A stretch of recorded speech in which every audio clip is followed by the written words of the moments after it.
চাওক এটা অনাকাংক্ষিত ঘটনা যিটো ঘটনাই আচলতে এতিয়া সমগ্ৰ নলবাৰী জিলাতে শোকৰ ছাপ পেলাইছে।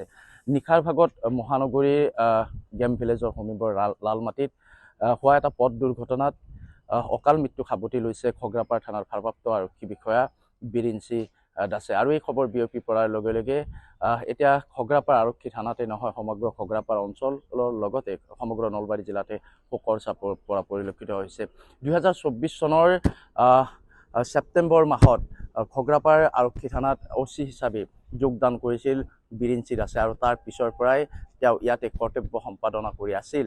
আৰু তাৰ মাজতে 8 ফেব্ৰুৱাৰীৰ দিনা মাতৃৰ বিয়োগ ঘটিছিল আৰু মাতৃৰ বিয়োগ ঘটাত বিৰিঞ্চি দাস OC বিৰিঞ্চি দাসে নগাঁৱৰ ঘৰলৈ গৈছিল আৰু নগাঁৱৰ ঘৰত মাতৃৰ সকাম সমাপন কৰি পুনৰ আহি তেখেতৰ পত্নী যিহেতু গুৱাহাটীত পত্নী আৰু সন্তান যিহেতু গুৱাহাটীত থাকে গুৱাহাটীৰ ঘৰত থাকিবলৈ লৈছিল আৰু আজি তেখেত আহি এই খগ্ৰাপাৰ আৰক্ষী থানাত পুনৰ কৰ্তব্যত নিয়োজিত হোৱাৰ কথা আছিল। কিন্তু নিয়তিৰ কি পৰিহাস, নিশা স্কুটি লৈ ওলাই যাওঁতে লালমাটিত এক দুৰ্ঘটনাত পতিত হয় আৰু তাৰ পিছত অকাল মৃত্যুক আঁকোৱালি লয় OC গৰাকীয়ে। আমি সামগ্ৰিক পৰিৱেশটো প্ৰথমতে দেখুৱাই ল'ব বিচাৰিছোঁ এই মুহূৰ্তত যিহেতু খগ্ৰাপাৰ আৰক্ষী থানাৰ আৰক্ষী বিষয়াসকল আছে। আমি তেখেতসকলৰ সৈতে প্ৰথমতে অকণমান কথা পাতিবলৈ চেষ্টা কৰিম। আপুনিও নিশ্চয় বিৰিঞ্চি দাসক লগ পাইছিলে? মই 5 মাহমানৰ প্ৰায় লগ পাইছিলোঁ।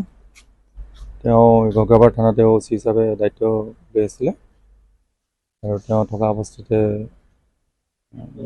আইন শৃংখলা পৰিস্থিতিও তেওঁ যথেষ্ট উন্নত হৈছিলে। খগ্ৰাপাৰ অঞ্চলতে তেওঁ সৰবৰাহী আছিলে, সকলোৰে লগত মিলিজুলি আছিলে।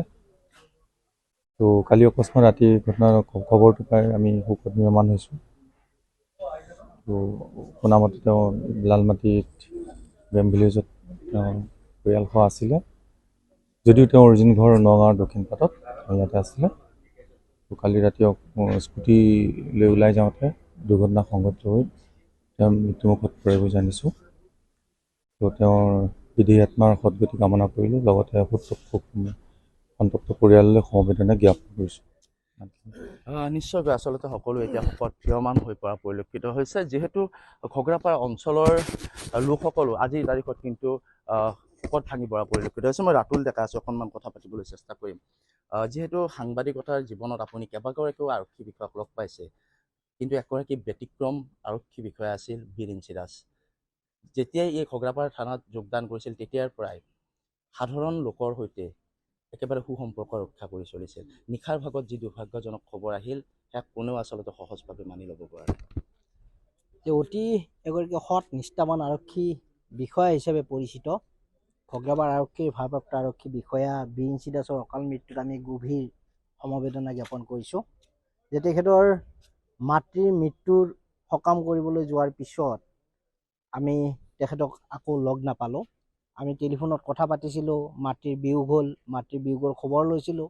তাৰপিছত যোৱা নিশা গুৱাহাটীত এক পথ দুৰ্ঘটনাত আমাক এৰি যাব লগা যিটো দুখৰ ঘটনা, এই দুখৰ ঘটনাত আমি শোকত ভাগি পৰিছোঁ।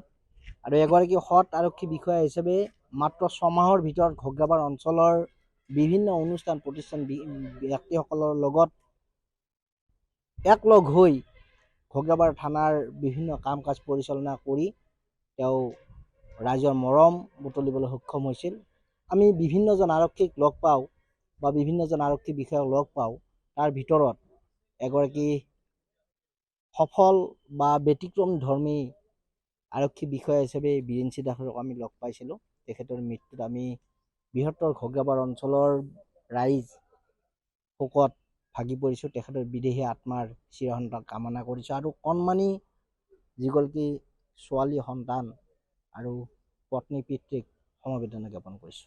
নিশ্চয়কৈ এতিয়া সকলো এনেধৰণে শোকত ভাঙি পৰা পৰিলক্ষিত হৈছে। পুনৰ কৈছোঁ যে 2024 চনৰ ফেব্ৰুৱাৰী মাহত তেখেতে 2024 চনৰ ছেপ্টেম্বৰ মাহত তেখেতে খগ্ৰাপাৰ আৰক্ষী থানাত OC হিচাপে যোগদান কৰিছিল আৰু তাৰ পিছৰ পৰাই বিগত 6টা মাহ তেখেতে ইয়াতে কাৰ্যকাল চলাই গৈছিলে। কিন্তু মাতৃৰ বিয়োগৰ বাবে যি আচলতে ঘৰলৈ গৈছিল নগাঁৱৰ ঘৰলৈ, তাৰ পিছত আৰু খগ্ৰাপাৰ আৰক্ষী থানালৈ উভতি নাহিল OC বিৰিঞ্চি দাস আৰু নিশাৰ ভাগত হোৱা সেই ভয়ংকৰ পথ দুৰ্ঘটনাত প্ৰাণ হেৰুৱালে অকাল মৃত্যু আঁকোৱালি ল'লে ঘগ্ৰাপাৰা আৰক্ষী থানাৰ ভাৰপ্ৰাপ্ত আৰক্ষী বিষয়া বীৰ ইঞ্চি দাসে।